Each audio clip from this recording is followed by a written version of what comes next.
बिस्मिल्लाहिर्रहमानिर्रहीम, अस्सलाम वालेकुम। हमारी सीरिया है टाइम न्यूज़ जो प्रोग्राम व्यूज़ टाइम आवा यहाँ महताब अली नूर नज़र जो के प्रोग्राम में ॻाल्हि ॿोल कंदासीं सामूंडी तूफ़ान बाइपर जुआए जे हवाले सां जेको सिंध जे वेझो पहुची रहियो आहे। बलोचिस्तान जा कुझु इलाइक़ा उन्हनि जे बि वेझो पहुचंदो पियो वञे। जीअं जीअं इहो तूफ़ान वेझो पहुची रहियो आहे तीअं ई साहिली पट्टीअ जा जेके रहवासी आहिनि उन्हनि जो ख़ौफ़ वधंदो पियो वञे। ख़ासि तौर ते वॾे वज़ीर सैयद मुराद अली शाह अॼु मुख़्तलिफ़ इलाइक़नि जो दौरो कयो आहे। ठटो ऐं उन सां गॾोगॾु ॿिया जेके इलाइक़ा आहिनि बदीन उन जी सामूंडी पट्टीअ जो फ़िज़ाई मुआइनो कयो ऐं उनखां पोइ खेसि DC हाउस बदीन में ब्रीफिंग बि ॾिनी वई ऐं ठटो में बि खेसि ब्रीफिंग ॾिनी वई ऐं इख़्तियारनि पारां खेसि ॿुधायो वियो त इंतिज़ाम जेके आहिनि उहे मुकमल कया विया आहिनि। 50,000 जे लॻभॻि माण्हू जेके आहिनि इन्हनि सामूंडी इलाइक़नि मां उन्हनि जी मुंतक़िली तमामु घणी ज़रूरी आहे ऐं उन्हनि जे लॾ पलाण जे लाइ वॾे वज़ीर सैयद मुराद अली शाह इहा दावा कई आहे त ट्रांसपोर्टेशन खां वेंदे रिहाइश ऐं खाधे पीते जूं समूरियूं सहूलियतूं जेके आहिनि उन्हनि जो बंदोबस्तु कयो वियो आहे ऐं इन्हनि लॾ पलाण कंदड़नि खे मुतासिरनि खे ख़ासि तौर ते फ़ौजी छावणी ऐं उनखां पोइ स्कूल्स में तरसायो वेंदो, छाकाणि त तूफ़ानी बरसातुनि जो बि ख़दशो आहे त खेनि खेमनि में नथो तरसाए सघिजे। इन जे करे पकी रिहाइश जेका आहे उन जो बंदोबस्तु इन्हनि जे लाइ कयो वियो आहे। वॾे वज़ीर उनखां पोइ कराची में प्रेस कॉन्फ्रेंस बि कई ऐं उन में बि कुझु अहम हिदायतूं जेके आहिनि उहे इख़्तियारनि खे ॾिनियूं आहिनि। चीफ मेट्रोलॉजिस्ट सिंध सरदार सरफराज़ अहमद साहब बि इन हवाले सां अलर्ट बि जारी कयो। मुख़्तलिफ़ हंधनि ते ॻाल्हि ॿोल बि कई। उन्हनि जो चवणो त कराचीअ जे वेझो इहो तूफ़ान पहुचंदो पियो वञे ऐं 15 जून ते इहो जेको तूफ़ान आहे इम्कानी तौर ते गुजरात ऐं सिंध जी साहिली पट्टीअ सां टकराइजी वेंदो। 14 खां 16 जून ताईं तेज़ तूफ़ानी बरसातुनि जो बि इम्कानु आहे ऐं शायदि 200 खां 300 या 400 मिलीमीटर ताईं बरसाति बि पइजी सघे थी। इन मामले ते बि ॻाल्हि ॿोल कंदासीं। उनखां पोइ सामूंडी तूफ़ान जीअं जीअं कराची पहुचंदो पियो वञे त ख़ासि तौर ते कराचीअ जी साहिली पट्टीअ जा जेके माण्हू आहिनि मलीरवासी उन्हनि जो साहु मुठि में अची वियो आहे, छाकाणि त वॾे वज़ीर सैयद मुराद अली शाह हिदायतूं जारी कयूं त इब्राहिम हैदरीअ खां रेड़ी ॻोठ ताईं प्रोटेक्शन वॉल जो कमु शुरू कयो वञे, पर इन प्रोटेक्शन वॉल जो कमु शुरू न थी सघियो आहे जंहिंजे करे रहवासियुनि जो ख़ौफ़ वधंदो पियो वञे। कमिश्नर हैदराबाद पारां बि वॾे वज़ीर सैयद मुराद अली शाह खे केटी बंदर में ब्रीफिंग ॾिनी वई आहे। कोशिशि कंदासीं त उन्हनि सां बि ॻाल्हि ॿोल कयूं। जेके पैनलिस्ट आहिनि हाणे उन्हनि जो तारीफ़ सां करायूं त केरु केरु अॼु के प्रोग्राम में असांखे इन हवाले सां अपडेट बि कंदो ऐं उनखां पोइ कुझु अहम ॻाल्हि ॿोल जेका आहे उहा उन्हनि पैनलिस्ट सां कंदासीं। चीफ मेट्रोलॉजिस्ट सिंध सरदार सरफराज़ अहमद साहब असांखे ख़ुसूसी तौर ते ज्वाइन किया है। थैंक यू सो मच सरदार साहब, आपने में ज्वाइन किया। कमिश्नर हैदराबाद बिलाल मेमन साहब भी असांखे ज्वाइन कंदा प्रोग्राम में। सीनियर तर्जुमा निगाह नसीर मेमन साहब असां सां गॾु आहिनि। Professor doctor Inam Bhatti sahab, professor doctor Rafiq Ahmed Chandio sahab भी असांखे ज्वाइन किया है। Thank you so much sir doctor Rafiq Ahmed Chandio sahab. Sardar Sarfaraz Ahmed sahab, आपसे शुरुआत करते हैं सर। कुछ बेसिक चीज़ें जो इस तूफ़ान के हवाले से गर्दिश कर रही हैं और जो इन्फॉर्मेशन आपके पास है वो काइंडली अगर आप शेयर करें पहले व्यूवर्स के लिए, उसके बाद फिर बातचीत आगे बढ़ाते हैं सर। जी बहुत शुक्रिया जी। नसीर मेमन साहब को सलाम और बाकी पैनलिस्ट को भी मेरी तरफ से सलाम। देखिए साइक्लोन जो बीपर जॉय जिसका नाम है, ये कराची के जनूब में मौजूद है इस वक्त 570 किलोमीटर के फासले पर, और ठट्ठा से ज़ाहिर है उसका कुछ कम डिस्टेंस है, 550 किलोमीटर कह लें। ठट्ठा से इतना डिस्टेंस बनता है तो अभी तो खासी शिद्दत है उसमें, एक्सट्रीमली यानी जो उसकी इस रीजन की जो साइक्लोन्स की एक तरह से कैटेगराइजेशन होती है उसके मुताबिक ये एक्सट्रीमली सीवियर साइक्लोनिक स्टॉर्म है। इसका मतलब ये है कि उसके सेंटर के आसपास कोई 180 से 200 या 220 किलोमीटर पर आवर इतनी तेज आंधी चल रही होगी, और उसके नतीजे में 35 से 45 40 या 45 फीट ऊंची लहरें उठ रही होंगी उसके सेंटर के आसपास जहाँ पर वो मौजूद है। ट्रैक उसका फिलहाल शुमाल की तरफ ही है, शुमाल स्लाइटली वेस्ट की तरफ आप कह लें, शुमाल वेस्ट शुमाल मगरब की तरफ। लेकिन आगे चलकर 14 तारीख की सुबह के बाद ये इम्कान ये है कि ये नॉर्थ ईस्टवर्ड शिफ्ट उसका रिकर्व हो जाएगा ट्रैक। उसकी वजह ये है कि जो अपर एयर की जो हवाएं होती हैं 35-40 हज़ार फीट पर, उनका कुछ पैटर्न इस तरह से बन रहा है कि वो एक उधर अरेबियन पेननसूला पर और जो सऊदी अरेबिया और अरेबियन पेननसूला पर जो हाई प्रेशर है वो इसको इस तरफ शिफ्ट करेगा नॉर्थ ईस्ट वर्ड। तो यूं नॉर्थ ईस्ट की तरफ जाते हुए केटी बंदर के जनूब से इंडिया का जो गुजरात का इलाका है वहां से इसको मतलब इसने क्रॉस करना है या हिट करना है उस साइडी इलाके को। जी सरदार साहब। जी जी। तो अच्छा, तीन बड़े देखें इम्पैक्ट्स होते हैं जब साइक्लोन किसी एरिया को टकराता है या क्रॉस करता है। तो बहुत हाई इंटेंसिटी विंड्स चलती हैं, और उसके साथ बहुत दूसरा ये कि बहुत कंसिस्टेंटली बहुत तूफानी किस्म की बारिशें होती है, मूसलाधार टोरेंशियल रेंज उसके साथ एसोसिएट होती है। तीसरा ये कि जिस साइली पट्टी को हिट करता है वहां पर स्टॉर्म सर्ज अच्छी खासी हो जाती है, यानी लहरों की ऊंचाई अच्छी खासी होती है जब उस फोर्स से ज़्यादा स्ट्राइक करता है। तो इसका इसके पेश नज़र यही इम्कान है कि जो आपका ठट्ठा और सुजावल डिस्ट्रिक्ट है, खासकर और बदीन का भी कुछ एरियाज जिस उसके जनूबी इलाके हैं, वहाँ पर 80 से 100 किलोमीटर फी घंटा की रफ्तार से हवाएं चल सकती हैं, कुछ एरियाज में इससे ऊपर भी जा सकती हैं। और फिर ये कि लहरों की ऊंचाई आप कह लें कि 3 मीटर या 3.5 मीटर तक, यानी 8 से 10 12 फीट तक ऊंची लहर उठ सकती है, खासकर केटी बंदर के आसपास का जो साइडी पट्टी है उस पर। और बारिश जाहिर है कि 14 जून से लेकर, हो सकता है कल 13 जून को ही, कल रात को किसी किसी एरिया में बारिश हो जाए, लेकिन 14 से तो बाकायदा शुरू हो जाएगा ये सिलसिला। 14 से लेकर 16 या 17 तक ये सिलसिला चलेगा। और उसमें आपके सुजावल और ठट्ठा और फिर आगे बदीन, मीरपुर खास और उमरकोट और थरपारकर, ये जो 5-6 डिस्ट्रिक्ट्स हैं, इनमें बहुत तेज बारिश मुतवक्की है, यानी 300 से 400 मिलीमीटर बारिश।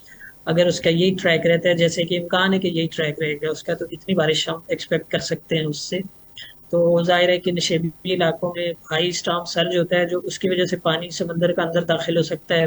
जब नशेबी आबादियाँ अमूमन फिशरमैन की एक तरह से सेटलमेंट्स होती हैं, तो वो एरियाज इस तरह से मुतासर हो सकते हैं। और इतनी तेज विंड जब चलती है तो जाहिर है उसके नतीजे में इंस्टॉलेशन आपकी जितनी वाइटल कुछ होती हैं या लूज स्ट्रक्चर्स होते हैं, उनको भी नुकसान वो डैमेज हो सकती हैं। और वाइटल इंस्टॉलेशन जैसे इलेक्ट्रिक ट्रांसमिशन हो गई और दूसरी कोई इस तरह की, तो उनको भी नुकसान हो सकता है। सरदार सरफराज साहब, ठट्टा, बदीन, सिजावल और इससे मुल्हका जो इलाके हैं, इन इलाकों में से लगभग 50,000 से ज़ायद लोगों को नकल मकानी की हिदायत जारी की गई है और उनको महफूज मकामात पर मुंतकिल होने के लिए कहा गया है। जो आप बता रहे हैं लाइन है इसकी तूफ़ान की, वो इन्हीं इलाकों को ज़्यादा हिट कर सकती है जिस वजह से यहाँ से ही लोगों को नकल मकानी की हिदायत की गई है, या इसके अलावा भी कुछ और इलाके हैं जिनको ये तूफ़ान हिट कर सकता है, वहाँ पर भी लोगों को महफूज मकामात पर मुंतकिल होना चाहिए? देखिए, हिट करने से जब हम वो करते हैं ना, मतलब इसको बयान करते हैं, तो इसका ये नहीं, जो उसकी स्टॉर्म की आई होती है वो जिस एरिया से गुजरती है, वैसे तो उसका असर जाहिर है दूर दूर तक होता है। कोई कह लें आप 200-250 किलोमीटर की जो पेरीफेरी होती है, उसकी आउटर पेरीफेरी फिर इनर पेरीफेरी, तो उन सभी इलाकों में तेज आंधी और बारिश का वो रहता है, खदशा रहता है। तो लेकिन हिट करने से मुराद ये कि आई ऑफ द स्टॉर्म जो होती है वो 25-30 किलोमीटर के मुहित होती है। जी। तो वो उस एरिया से गुजरती है। तो वो इसका ट्रैक यूं बन रहा है कि केटी बंदर और गुजरात के दरमियान से, यानी जो हमारी इंटरनेशनल बॉर्डर है अ, उसके इंडिया के साथ लगती है, एंड उस बॉर्डर के राइट साइड से इम्कान है कि इसके गुजरने का। तो जाहिर है उसका जो फैलाव है वो इतना है कि बॉर्डर के दोनों तरफ, एक तरह से राइट साइड पे तो ज्यादा, और हमारी लेफ्ट साइड पे, बॉर्डर के लेफ्ट साइड पे भी अच्छा खासा डैमेज या नुकसान होने का अंदेशा है। तो इसमें केटी बंदर और उसके साथ जो खारोछान और चूड़ जमाली और फिर आगे जाती, ये जो आबादियां हैं चूंकि बिल्कुल समंदर के साथ एक तरह से लगी होती हैं, लबे समंदर की आबादियां होती हैं, तो उनमें पानी बहुत अंदर तक आ सकता है। आपको याद दिलाऊं, 99 में जो साइक्लोन आया था, तकरीबन इसी एरिया से, यानी ठट्ठा और बदीन को ही उसने हिट किया था। तो उस वक्त भी स्टॉर्म सर्ज अच्छी खासी हुई थी, 3.4 या 3.5 मीटर की स्टॉर्म सर्ज उठी थी, इतनी ऊंची लहर। तो बहुत सारी अमवात जो है ना, वो उसका इनंडेट होने की वजह से हो गई थी, जो सैलाब का पानी अंदर, समंदर का पानी अंदर आ गया था और सैलाबी कैफियत हो गई थी। तो बारिशों की इंटेंसिटी कितनी हो सकती है? आपने फरमाया कि चाहे तूफान डायरेक्टली हिट ना भी करे, लेकिन उसके असरात जो है वो कुछ किलोमीटर पहले से ही ज़ाहिर होना शुरू हो जाते हैं। तेज़ तूफ़ानी बरसात जो है, बारिशें, वो भी होने के इम्कान हैं। तो हमने देखा गुज़श्ता बरस जो बारिश से सैलाब भी आया था, उसने बड़ी तबाही मचाई थी। इस दफ़ा कितने फीसद तक बारिश होने का इम्कान है इस तूफान के हवाले से सर? उसमें मैंने आपसे पहले अर्ज किया ना कि जो ये ज़ेरिन सिंध के डिस्ट्रिक्ट्स हैं, जनूब मशरकी जो सिंध में हमारे डिस्ट्रिक्ट्स हो गया, ठट्ठा और सुजावल और बदीन, और फिर जाहिर है पूरी वेव एक समंदर से होती हुई इन डिस्ट्रिक्ट्स को लपेट में लेती हुई आगे थरपारकर से उधर राजस्थान की तरफ निकलेगी। तो ये पूरी बेल्ट जो है ना, इस पे अच्छी खासी तेज बारिशें हैं। यानी कुछ नहीं तो कम से कम भी मेरे ख्याल में 3-4 दिन का ज़ाहिर स्पेल होगा, और जी। उसमें किसी वक्त तो हल्की, किसी वक्त दरमियानी, और किसी वक्त खासी मूसलाधार बारिश तो मुतवक्के एक्सपेक्टेड है। मेरे ख्याल में कुछ नहीं तो 200-300 मिलीमीटर, और कुछ एरियाज में 400 मिलीमीटर तक भी जा सकती है। ये जो ज़ेर सिंध के 4-5 डिस्ट्रिक्ट्स हैं। बाकी जाहिर है कि इसके नतीजे में, उसके फैलाव के नतीजे में, जैसे वो ऊपर आएगा और लैंड पर एज ए डिप्रेशन, चूंकि आपको पता है कि साइक्लोन की ना, जैसे डेवलपमेंट की 3 स्टेजेस होती हैं, पहले लो प्रेशर, फिर डिप्रेशन, फिर साइक्लोन।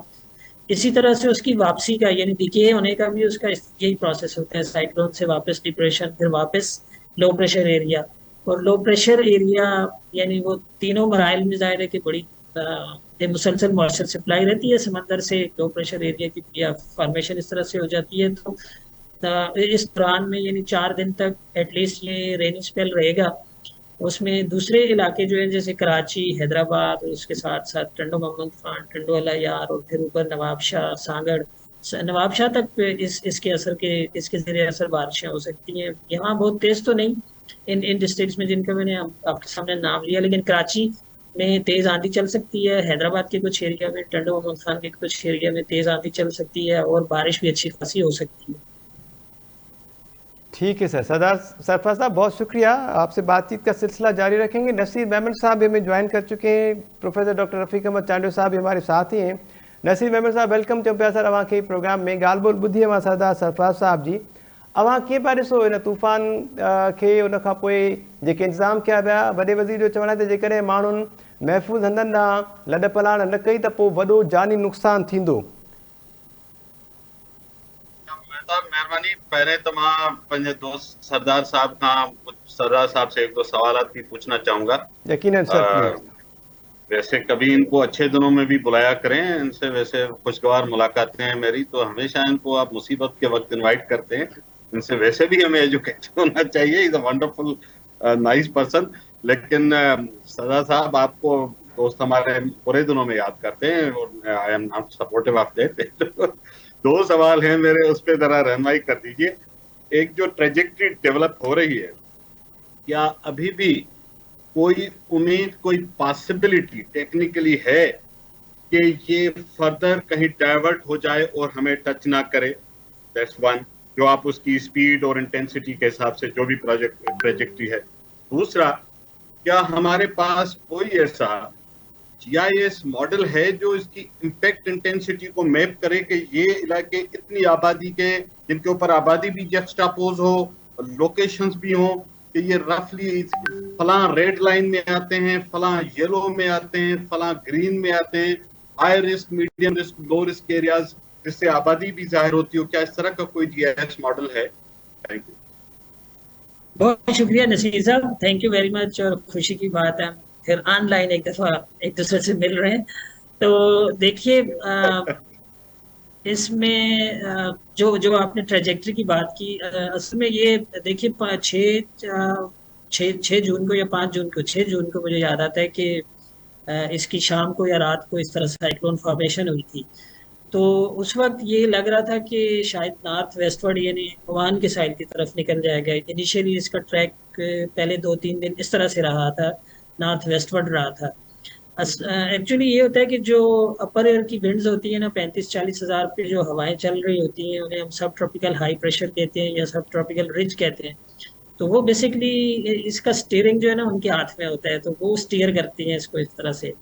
तो ये एक एक low pressure, sorry, high pressure area या सब ट्रॉपिकल रिज इस साइक्लोन अभी समंदर में है। एक इसके राइट साइड पे है इंडिया के ऊपर, और दूसरा उधर अरेबियन पेनिनसुला के ऊपर है। इन दोनों के दरमियान पिछले चंद दिनों से खासी टग ऑफ वार चल रही है कि किसने डोमिनेट होना है और उसने उसको दूसरी तरफ पुश करना है। तो आगे की जो एक तरह से प्रोग्नोसिस है इनकी, वेदर की जो मैप्स होते हैं उनके मुताबिक, अरेबियन वाली जो रिज है या हाई प्रेशर है, वो डोमिनेट होकर ज्यादा हो जाएगी बनिस्बत ईस्ट वाली जो इंडिया के ऊपर है उसके मुकाबले में। इसलिए अब तकरीबन, अच्छा, शुरू में जितने मॉडल्स हैं इंटरनेशनल मॉडल्स, वो कोई उसको बाईं तरफ ले जा रहा था, ओमान की तरफ, कोई कोई हमारे मकरान पे ला रहा था, कोई ईस्ट की तरफ ला रहा था, तो बहुत डाइवर्जेंट ओपिनियंस थी। अब ये कि एक तरह से 90% या 95% कह लें आप, उनका कंसेंसस है कि सारे मॉडल्स का कि वो इसको नॉर्थ ईस्टवर्ड ही ला रहे हैं, तो अब इसके जो है ना, मेरा ख्याल है रास्ता भटकने के कम ही चांसेस रह गए। अच्छा, खुदा करे भटक जाए। एक वो जीआईएस मॉडल का भी पूछा था मैंने। जी जी, जीआईएस मॉडल अनफॉर्चुनेटली हमारे यहाँ अभी तक हमारे डिपार्टमेंट के अंदर तो इम्प्लीमेंट नहीं है, लेकिन मैं पिछले 2 दिन से कोई मीटिंग शीटिंग अटेंड कर रहा हूँ, तो जो डीजीपीडीएमए है, कल भी इत्तेफाक से हम इकट्ठे थे, कमिश्नर साहब ने मीटिंग बुलाई हुई थी, तो वहाँ वो बता रहे थे कि हमने जीआईएस मैपिंग की हुई है। वैसे रफली जैसे मैंने जिक्र किया ना कि ठट्ठा डिस्ट्रिक्ट और हमारा जो सुजावल डिस्ट्रिक्ट की जो जनूबी तहसीलें हैं या तालुके हैं, वो जाहिर है कि उसमें आते हैं सारे, एक तरह से डेंजर जोन में आते हैं, रेड जोन में आते हैं। लेकिन इसमें फॉर्चुनेटली ये है कि इसका ज्यादा गालिब हिस्सा जो है ना राजस्थान की तरफ ही रहेगा।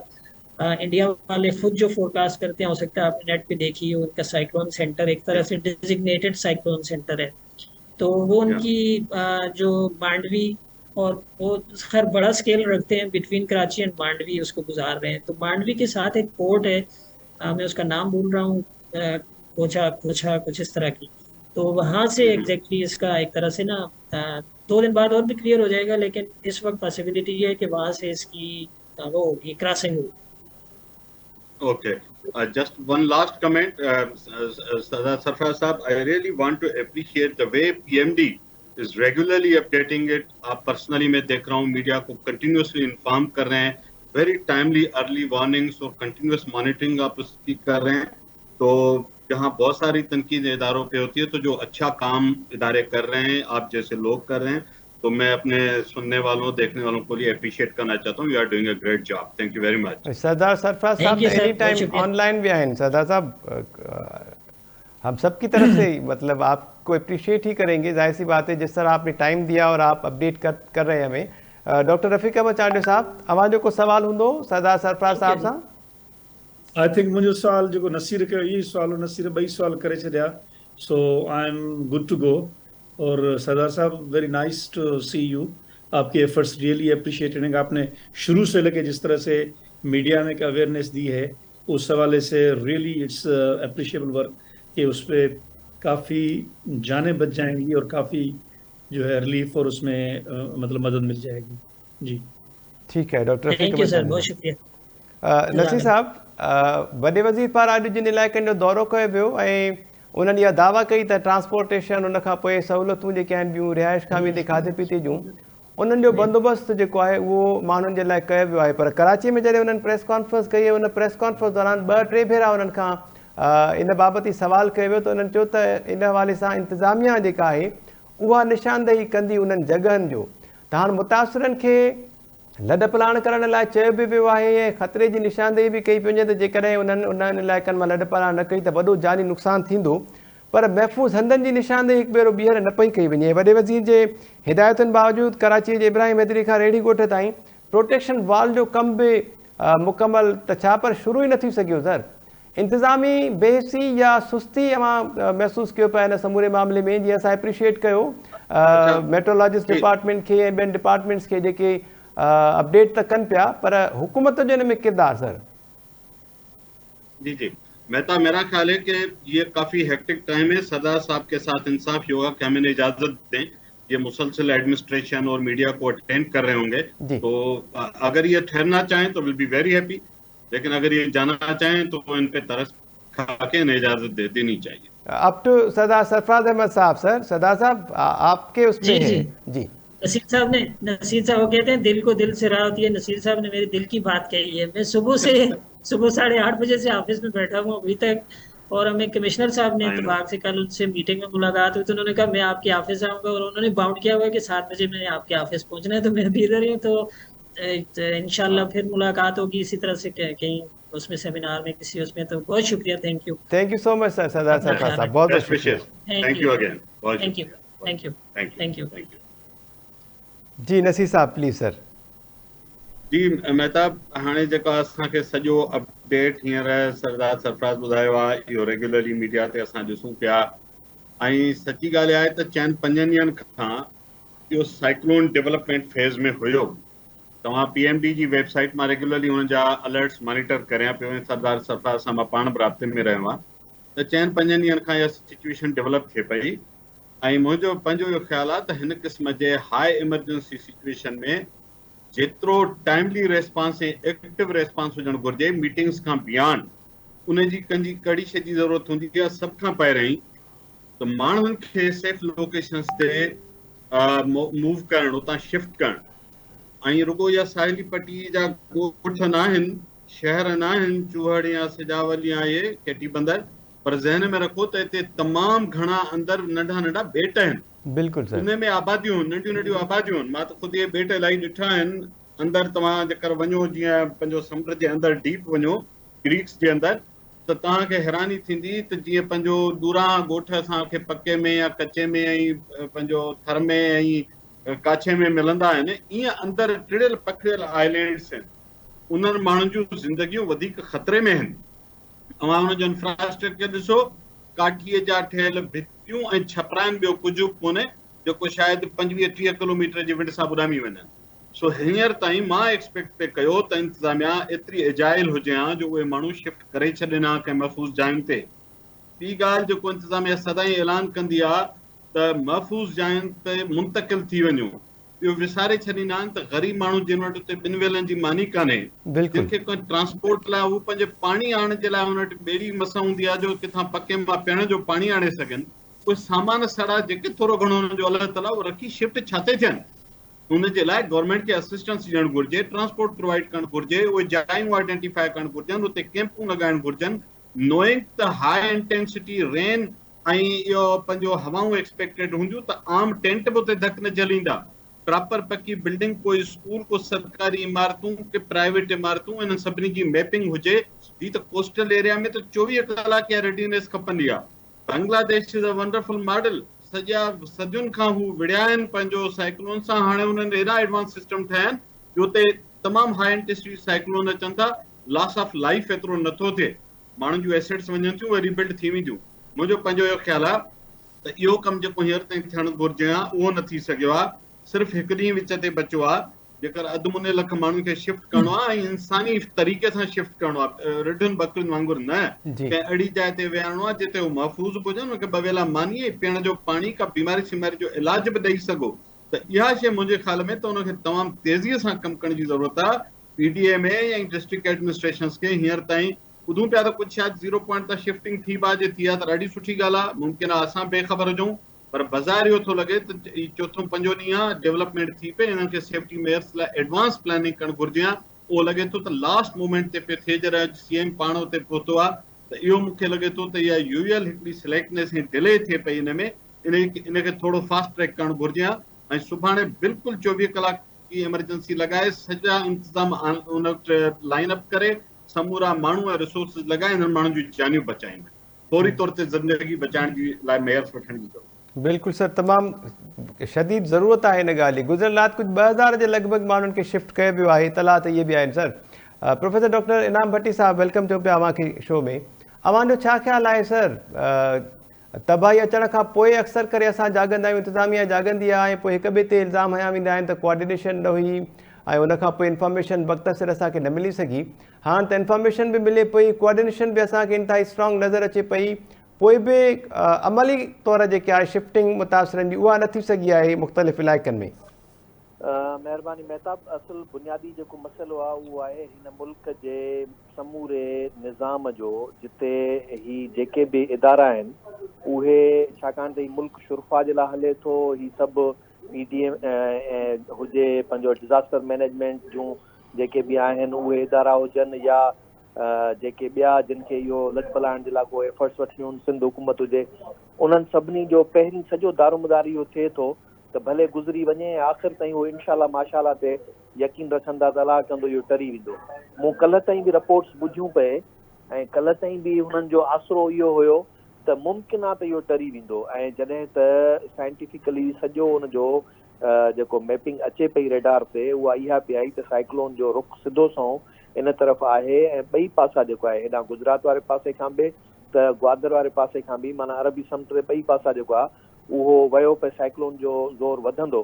त हूंदो ईअं आहे त इहो हफ़्ते खां जॾहिं तव्हांजो थिए थो, तव्हां मेयर्स बि उअं ई स्टार्ट वठणु शुरू कयो, पर हिननि वटि आख़िर ताईं बि इहो थो रहे त मतां टरी वञे, ऐं हुनजो सबबु छा थो थिए त असां वटि जेको मैकेनिज़म आहे न, सोच जेका आहे असांजी, उन में भले असां वटि जेके कंस्ट्रक्शन कंपनियूं हुजनि या जेके फैक्ट्रियूं हुजनि, उते बि जेको प्रोटेक्टिव ऐं प्रिवेंटिव मेयर्स जेके हूंदा आहिनि वठणा, उहे उन जे बजाए उहे हेलमेट हथ में खणी घुमंदा आहिनि ऐं ग्लोव्स जेको आहे खीसे में पिया हूंदा आहिनि। त जेकॾहिं जेॾीमहिल चेकिंग थींदी त ओॾीमहिल कढी ऐं इस्तेमालु कबा, न त जेको आहे सो उन्हनि ते यकीन न रखिबो त को इहो केॾीमहिल बि एमरजेंसी थी सघे थी त उन में को माण्हू मथां नुक़सान थी पए। त ईअं ई साॻे तरीक़े सां ही जेॾीमहिल बि साइक्लोन थिए थो या कुझु बि थिए थो त उन में हिकिड़ा पूरा उन्हनि जा मैन्युअल्स त ठहियल आहिनि त माण्हुनि खे कीअं प्रोटेक्ट करिणो आहे, कीअं उन्हनि खे लद पलाण कराइणी आहे, पर आख़िरी वक़्त ताईं इंतज़ारु इहो कंदा रहंदा आहिनि त मतां इहा टरी वञे ऐं पोइ इहो असां हिन ख़र्च खां बची वञूं। ऐं नतीजे में थींदो छा आहे त आख़िरी वक़्तु जॾहिं उहा शइ मथां चढ़ी ईंदी आहे त उनजो जेको नुक़सानु थींदो आहे उहो लखा माण्हुनि जे लद पलाण खां वठी उन्हनि जे दरपदरी ताईं, उन्हनि जे घरनि जी तबाही ताईं उहा हर शइ थींदी आहे। माज़ी में बि हिकिड़ो जॾहिं असां वटि हिकिड़ो वॾो डिज़ास्टर थियो जंहिंमें साॻियो इहो सॼो 0 पॉइंट खां वठी बदियुनि जी साहिली पट्टी, खटो, केटी बंदर वग़ैरह उन्हनि में सवें माण्हू, माल मवेशी उन्हनि जा सभु जेके आहिनि उहे ई गुम थी विया ऐं का ख़बर कोन पई पई। ऐं उनखां पोइ जेको हशर थियो उहो सॼी सिंध ॾिठो। त हाणे बि मूंखे लॻे थो त जेकॾहिं वाक़ई अहिड़े क़िस्म जी एमरजेंसी आहे त उनखे असां फेस कीअं था कयूं। त मूं 2 ॾींहं अॻु में बि सरदार सरफराज़ जो बि प्रोग्राम कंहिं में ॿुधो पियो, हुन इहो ॿुधायो पए त सॼो जेको आहे सो हुनजो प्रेशर वधे पियो ऐं साइक्लोन जा चांसिस आहिनि त उहे हिन तरफ़ अचे ऐं उनजो हिन वक़्तु जेकॾहिं मेयर्स न आहिनि त आउं सम्झां थो इहा असांजी मुकमिल तरह सां न आयली आहे। ऐं ॿी अहम शइ जेका थिए थी त असांजी हुकुमरान जमायत ऐं जेके इदारा आहिनि उन जे हिकिड़े आम माण्हू जे लाइ हुननि जी उहा रविश ई नथी हुजे त को हू हिन मुल्क जा शहरी आहिनि, को आइन ऐं कानून में उन्हनि जो तहफ़ुज़ ऐं उन्हनि खे जेको आहे सो महफ़ूज़ हंधनि ते मुंतक़िल करणु को उन्हनि जी ज़िम्मेवारी आहे। पर इन्हनि साॻियनि खे जेकॾहिं कंहिं हिकिड़े वॾे अमीर शुरफ़ा जे कंहिं बंगले तां रिढूं बकरियूं बि जेकॾहिं उतां प्रोटेक्ट करे कढणियूं हुजनि न त उनजे लाइ बि उहे पाणी वारा जहाज़ बि पहुची वेंदा जेके उन्हनि खे उतां मुंतक़िल करे वठंदा। पर ही आम जेके ग़रीब माण्हू उते रहनि था उन्हनि जी पंहिंजी जान बचाइण जे लाइ बि हुननि जूं एफर्ट्स एतिरियूं न हुजो। त मुंहिंजे ख़्याल में जीअं नसीर चयो त हिन वक़्तु शदीद ज़रूरत इहा आहे त एमरजेंसी नाफ़िज़ करे सभिनी इदारनि खे मुतहरिक कजे ऐं उन्हनि खे मुंतक़िल करण जे लाइ वधि खां वधि जेका एफर्ट्स थी सघे थी उहे करणु खपनि। ऐं सिंध हुकूमत खे ख़ासि करे हिन जे लाइ हींअर सां ई पंहिंजो हिकिड़ो मॉनिटरिंग सेल जेको आहे क़ाइमु करे उन ते कमु करणु घुरिजे। ॿी सूरत में जेको बि नुक़सानु थींदो उनजी घणी ज़िम्मेवारी सिंध हुकूमत ते ईंदी। जी महताब। ठीकु आहे Inam Bhatti sahab, thank you so much sir. Doctor Rafiq Ahmed Chandia sahab, गुज़िरियल साल जी जेका बरसाति ऐं ॿोॾि पई उन में हूअं त सॼी सिंध मुतासिर थी, पर अवां बि उन्हनि मुतासिरनि में शामिलु आहियो। केन शाह शहर जेको आहे खैरपुर नाथन शाह, उहो जॾहिं मुकमल तौर ते ॿुॾी वियो त इंतिज़ामिया त न पहुती, पर पोइ असां ॾिठो त पाक नेवी ऐं फ़ौज जूं जेके ॿेड़ियूं आहिनि उन्हनि वञी करे उते फाथल माण्हुनि खे रेस्क्यू कयो हुयो। सम्झो पिया त अहिड़े क़िस्म जी देरि या सुस्ती वधीक हिकु इंसानी अलमीअ खे जनमु ॾेई सघे थी जेकॾहिं वक़्त सिर उपाउ न वरिता विया त, ख़ासि तौर ते रेस्क्यू जे हवाले सां। सर महताब ॾिसो, ॻाल्हि इहा आहे त जेको डिज़ास्टर प्रिपेयर्डनेस आहे न जी, उहा हिकिड़ी अलॻि साइंस आहे। उन में रैपिड रेस्पॉन्स तव्हां केतिरो ॾेई सघो था। इट्स लाइक हिकिड़ी वॾी एम्बुलेंस जो बंदोबस्तु करिणो आहे। ठीकु आहे, हिकिड़ी वॾी पॉपुलेशन खे हिकिड़ी एम्बुलेंस हूंदी आहे, हिकिड़े मरीज़ खे तव्हां कयो था। डिज़ास्टर जी सूरत हाल में तव्हां वटि केतिरी तव्हांजी कैपेसिटी आहे, जेका कैपेसिटी हाणे डिज़ास्टर प्रिपेयर्डनेस जे हवाले सां उहा कैपेसिटी डेवलप करणी हूंदी आहे। जेका PDMA जी सूरत हाल आहे, PDMA जी तव्हां जेकॾहिं वेबसाइट ते वञो उन्हनि खे ॾिसो त हुननि वटि जेका पॉलिसी आहे, डिज़ास्टर मैनेजमेंट पॉलिसी आहे, उहा पॉलिसी मूं पढ़ी आहे। उन पॉलिसी में तव्हां जेकॾहिं वेंदो त उन पॉलिसी में को बि SOP कोन्हे। उन पॉलिसी मां का बि शइ निकिरे नथी त हिन पॉलिसी ते छा कंदा। उहा हिकिड़ी स्टीरियोटाइप ठहियल पॉलिसी आहे जंहिंमें प्री डिज़ास्टर ऐं पोस्ट डिज़ास्टर इहे ख़बरूं थियल आहिनि। हिते सुवाल इहो आहे, माना हुन में जेको पार्टनरशिप्स वारो आहे उहो एतिरो वीक आहे जो उन में मूंखे नथो लॻे त हुन खां पार्टनरशिप डेवलप कई आहे। हिते सुवाल इहो आहे त जेका PDMA आहे उहा नॉर्मली ब्यूरोक्रेसी वटि रहे थी पई ऐं जेको डिस्ट्रिक्ट जो तव्हांजो ऑफिसर आहे डिप्टी कमिश्नर, उहो डिस्ट्रिक्ट जी जेका आहे मैनेजमेंट आहे उनजो हेड हुजे थो। इहे सभु ब्यूरोक्रेसी जेका आहे उनखे इहो तपेदारनि जे ज़रिए ई करणु चाहे थी पई। उन में कैपेसिटी जो तमामु सिवियर ऐं सीरियस सुवाल आहे। ख़ुदि तव्हांजी असेसमेंट इहा त तव्हां वटि NGOs हिकिड़े पर्टिकुलर इलाइक़े में केतिरियूं आहिनि। उन्हनि NGOs वटि केतिरा वर्कर आहिनि, तव्हां वटि यूनिवर्सिटीज़ मां वॉलंटियर था खणो, तव्हां वटि वॉलंटियर्स जो हिकिड़ो हूंदो आहे, बैकअप हूंदो आहे, जंहिंखे तव्हां एक्टिवेट कंदा आहियो, उहे ऑलरेडी ट्रेंड हूंदा आहिनि। अहिड़ी सूरत हाल का बि कोन्हे का। जेका 1999 वारो जेको साइक्लोन आयो हो, उन में मुंहिंजो पुलिस ऑफिसर दोस्त आहे हिकिड़ो ज़ाती, उहो उते तैनात हो। उन चयो त ॿी त रिहेबिलिटेशन जो मसइलो पोइ जो, पहिरियों इहो त उते जानवर एतिरा मरी चुका हुया कि उन्हनि जी जेका बदबू ऐं जेका डिज़ीज़ थी पए, असांखे केरोसिन एतिरे तइदाद में न पे मिलियो असीं उन्हनि खे साड़े सघूं, छो त उते जेको जेके रस्ता रोड त कोन हुया, उहो सॼो हीअ जेका बारिश पवंदी न, हिन लाइकली सूरत हाल इहा आहे त इहा बिल्कुलु हिकिड़ी सॼे हिन इलाइक़े में ठटे सुजावल वारे में हिकिड़ी गप वारी ॻाल्हि हूंदी, इन में गाॾियूं न वञी सघंदियूं, इन में तव्हांजी मोबिलाइज़ेशन सॼी बीह वेंदी, यानी उन में जेके माण्हू जिते आहिनि उते ई हूंदा। जेकर अॻु में तव्हां इन्हनि माण्हुनि खे ॿाहिरि न कढी आहे अहिड़ी एरिया में जंहिं एरिया में न थी सघनि, त पोइ यकीनी तौर ते उन्हनि खां पोइ जो आफ्टर मैथ आहे जेका तव्हां सप्लाई न पुॼाए सघंदो, जेका 10-15 ॾींहंनि ताईं जेका सूरत हाल हूंदी, उन में तमामु घणा मौत थींदा। सिंध गवर्नमेंट जी जेका प्रिपेरेशन आहे, मां उन ते हरूभरू नक़ाद नथो थियणु चाहियां, छो त मुंहिंजो ॻोठु ॿुॾो हो जो, पर मूंखे नज़र नथो अचे। ऐं पहिरीं ॻाल्हि इहा आहे त सिंध गवर्नमेंट इहा जेका ॿोॾि हुई 2010 वारी, ऐं जेका 1999 वारी जेका साइक्लोन हुयो, ऐं जेका 2022 वारी ॿोॾि आहे, उन खां पोइ केतिरी रिस्ट्रक्चरिंग कई आहे। ऐं छो PDA में गवर्नमेंट जे हिकिड़े ब्यूरोक्रेट वटि हुजे जंहिंजी इहा कैपेसिटी बि कान्हे, विलिंगनेस कान्हे, हुनखे ड्राइव कोन्हे, एम्बिशन कोन्हे को त बाबा हीअ जॾहिं ईंदो त मां कीअं एक्ट कंदुसि।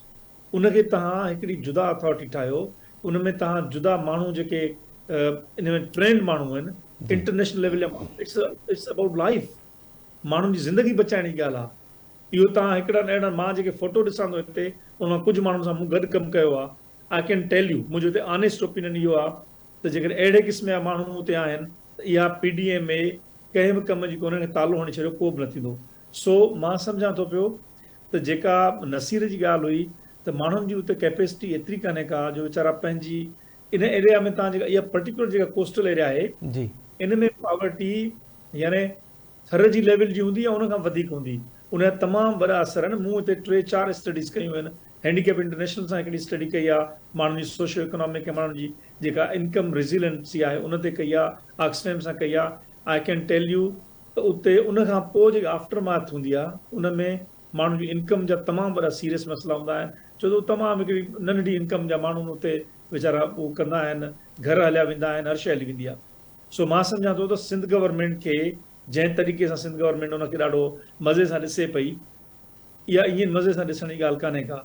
It needs very good emergency response, ऐं इन जो मतिलबु इहो आहे each and every life must be. ॾिसो, जेका अॼु नसीर ॻाल्हि कई त जेका डेवलपमेंट थी आहे, हाणे असांखे अॻु में इतला मिलनि था, उनजो सॼो फ़ाइदो छा आहे? फ़ाइदो इहो आहे त असां उन ज़िंदगियुनि जे बचाव में अॻु में हिकिड़ो अमल करे वठूं, उनखे बचाए वठूं। जेकॾहिं तव्हां एतिरो अॻु में तव्हांखे मिली वियो आहे, इतला ख़बर पइजी वई आहे, त रुॻो इन आसिरे में वेठा हुजो, जीअं भट्टी साहिबु चए थो त बाबा इन आसिरे में त इहो घणो करे टरी वेंदो, ऐं उहो टरंदो न, त पोइ तव्हां को बि फ़ाइदो कोन्हे को। This is not how governments function, this is not how PDA में टाइप जेके डिज़ास्टर मैनेजमेंट अथॉरिटीज़ आहिनि उहे फंक्शन कंदियूं आहिनि।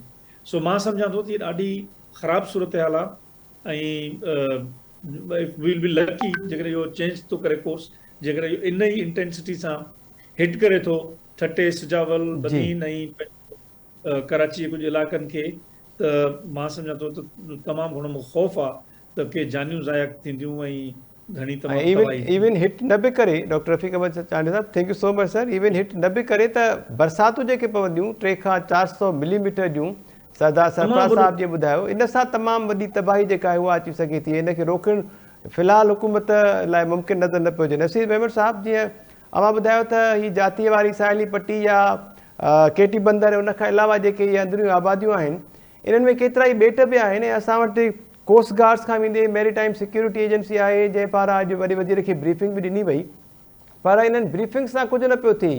हज़ारे होड़ा आहिनि जेके ॿुधाए पिया वञनि, अञा बि इन समुंड में फाथल आहिनि, ऐं उन्हनि में केतिरा ई मुहाणा सवार आहिनि जेके घरनि ताईं वापसि न पहुची सघिया। त इते असांखे कोऑर्डिनेशन जी खोट जेका आहे उहा ज़रूरु नज़र अचे पई, ख़ासि तौर ते PDA में ते तनक़ीद कई जीअं प्रोविंशियल डिज़ास्टर मैनेजमेंट अथॉरिटी ते डॉक्टर रफ़ीक अहमद चांडियो साहब, त NDA में अॼु क़ौमी कॉन्फ्रेंस घुराई आहे, उन में वरी चीफ सेक्रेटरी साहब शिरकत कई आहे। PDMA खे बि अहिड़े क़िस्म जी का कॉन्फ्रेंस तलब करण जी ज़रूरत हुई सर वक़्त खां पहिरियां? महताब बेसिकली मां NDA में PDA में ॿिन्ही जो को उन तरह जो एक्टिव रोल नथो पियो ॾिसां, एटलीस्ट नज़र कोन थो अचे। जेकर का किथे कंदा हुजनि त ॿी ॻाल्हि आहे, पर असांखे नज़र कोन थो अचे।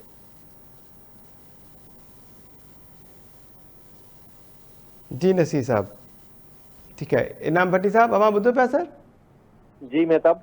इनाम साहब, अवां जो छा ख़्यालु आहे, ये जेको PDA में NDA में जो को रोल नज़र न पियो अचे इन मामले ते सर?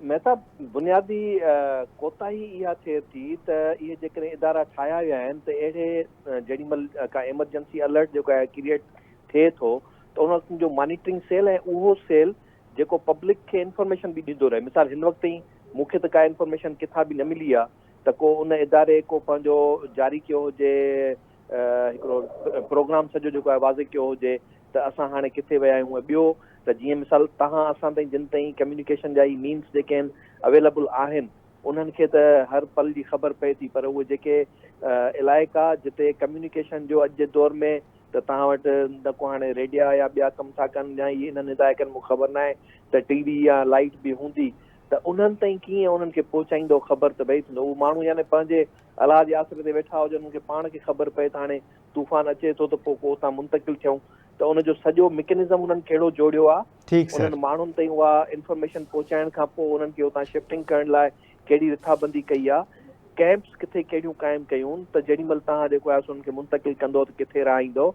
ॿियो ख़ुदा न ख़ास्ता हिन मुंतकिली जे दौरान ई का बीमारी आहे के ॿियूं शयूं जेके थियनि थियूं उन्हनि जे लाइ तव्हांखे हेल्थ अॻुवाट उपाउ वठणु खपंदा। प्रोफेसर डॉक्टर इनाम भट्टी साहब, वॾी महिरबानी सर अवां जी, thank you so much. Professor doctor Rafiq Ahmed Chandio sahab, अवां जी वॾी महिरबानी। Nasir Memon sahab, thank you so much sir. Bilal Memon sahab, commissioner Hyderabad, उन्हनि कमिटमेंट त कई हुई पर उन्हनि सां राब्तो न थी सघियो। KT बंदर में मौजूदु आहिनि ऐं शायदि सिग्नल्स जो प्रॉब्लम आहे जंहिंजे करे उन्हनि सां राब्तो न थी सघियो। चीफ मेट्रोलॉजिस्ट सरदार सरफराज़ अहमद साहब, अवां जी वॾी महिरबानी। नज़रीन, तूफ़ान जे हवाले सां सरदार सरफराज़ साहब जो चवणो त ख़ासि तौर ते KT बंदर, खारो छाण, चूहड़ जमाली ऐं जाती जा केतिरा इलाइक़ा अहिड़ा आहिनि जिते बरसाति जो पाणी जेको आहे उहो अंदरि अची सघे थो ऐं बरसाति जे करे इन्हनि इलाइक़नि में तबाही अची सघे थी। इन खे रोकण जे लाइ अॻुवाट उपाउ करण जी तमामु घणी ज़रूरत आहे। प्रोग्राम जो वक़्तु पुॼाणी ते पहुतो। ईंदड़ प्रोग्राम में वधीक ॻाल्हि ॿोल कंदासीं। इजाज़त ॾींदा, अलाह निगहबान।